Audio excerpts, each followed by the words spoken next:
Hausa yare ce da take dauke da sunaye daban-daban a duniya.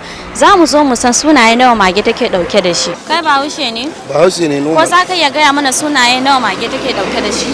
Mage. Kai, gaskiya ba Bahaushe bane. To, wayanda na sani dai akwai kuliya, akwai mage, akwai kyanwa, kusan sai wayanda na sani sai kuma muzuru wanda shi namiji ne. Ko za ka iya gaya mana sunaye nawa mage take dauke da shi? Sunayen mage gaskiya suna da yawa amma ni akalla na san kamar guda 5 haka.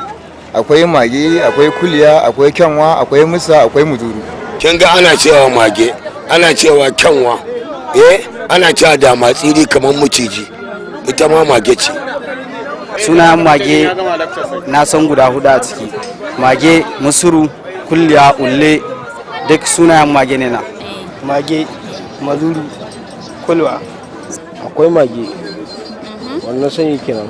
To jama'a kun ji yadda muka tattauna da mutane da dama akan sunaye nawa mage take dauke da shi. Ku kasance da ni Zakiya Abdurrahman daga Sirrin Media TV.